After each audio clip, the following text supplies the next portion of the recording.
kasus pertama, yaitu program P5, proyek penguatan profil pelajar Pancasila. Ini sejalan. Yang pertama, pendidikan sebagai sarana menuju kebenaran. Plato percaya. Tentu, Plato lahir di Athena sekitar tahun 427 sebelum Masehi. Oke, menarik ya. Jadi Plato menggabungkan moral, logika,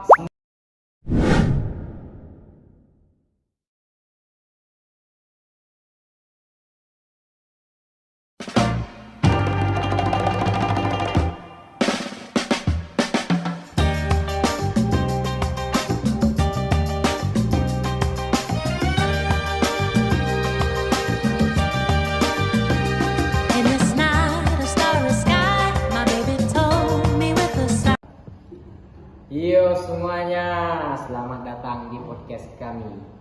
Hari ini kami akan membahas tokoh besar dalam sejarah filsafat pendidikan, yaitu Plato, sang filsuf Yunani yang mendirikan akademi pertama di dunia dan menjadi fondasi bagi pendidikan modern. Bersama saya dan dua rekan saya, yaitu Gali Zaran Zakari dan Radul Putrana. Oke, bagaimana keseruannya? Silahkan, selamat menyaksikan. Silahkan. Oke, untuk hari ini bagaimana kabar Radul? Kabar baik, senang bisa ngobrol soal Plato hari ini. Sama di sini, topiknya menarik banget karena ternyata gagasan Plato masih relevan dengan pendidikan kita. Kita mulai dari biografi singkat tentang Plato terlebih dahulu.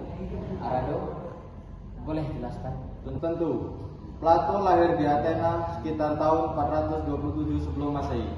Dia murid langsung Socrates dan kemudian menjadi guru dari Aristoteles.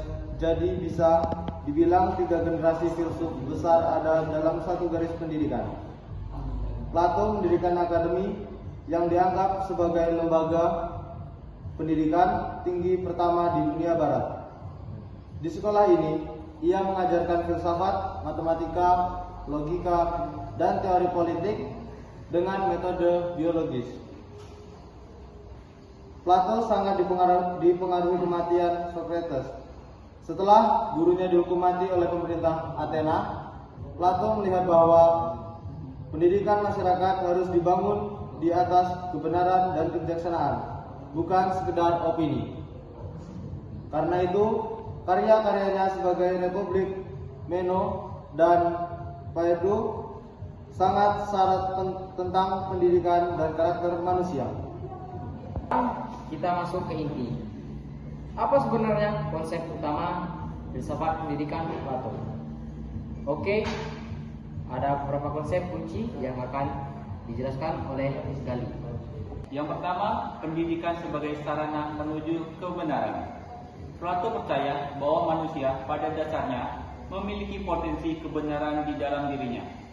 Tetapi potensi itu tertutup oleh kebodohan dan pengalaman indrawi.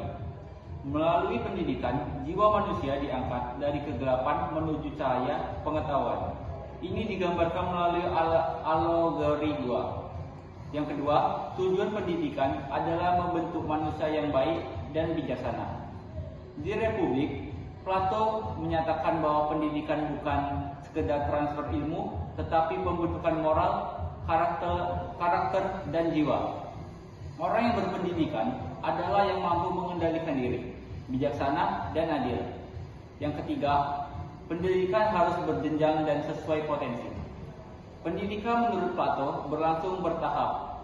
Yang pertama, pendidikan dasar, musik, moral, dan olahraga untuk berkarakter. Kedua, pendidikan menengah, matematika dan sains. Yang ketiga, pendidikan tinggi, dialektika, filsafat tingkat tinggi. Hanya mereka yang lolos seleksi ketat yang bisa menjadi pemimpin negara. Dan yang keempat, guru sebagai pemimpin moral. Guru bukan hanya menyampai materi, tetapi pembimbing jiwa. Guru harus memberi contoh dengan hidup yang jujur dan filsuf.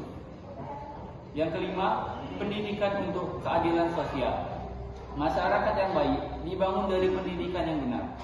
Menurut Plato, ketidakadilan muncul ketika bekerja bukan sesuai kompetensinya. Maka pendidikan harus menemukan potensi manusia. Oke, sangat menarik ya.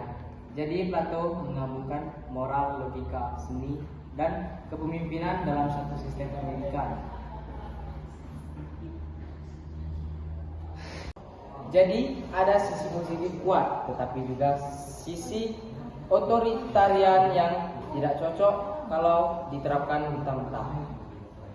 Bisakah kita ambil contoh nyata penerapan konsep Plato pada pendidikan Indonesia?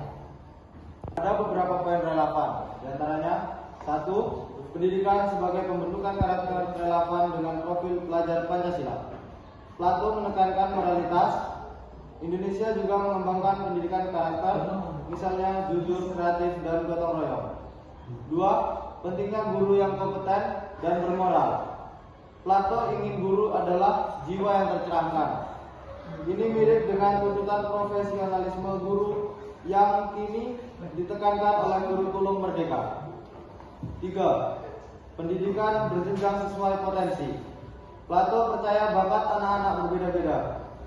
Sekarang kita mengenal differentiated learning dan teaching at the right level. Namun, ada kritik keras juga. 1. Sistem Plato terlalu elit dan selektif. Dalam republik, hanya sedikit orang yang boleh menjadi pemimpin setelah pendidikan berat 30 tahun.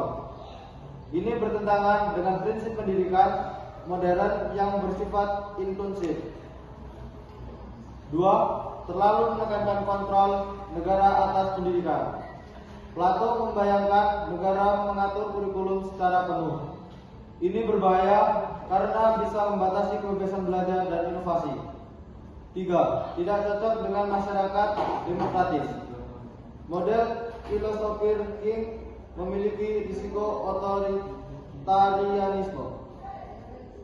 Oke, dari pembahasan tentang Plato tadi, Plato memberi fondasi penting bagi dunia pendidikan.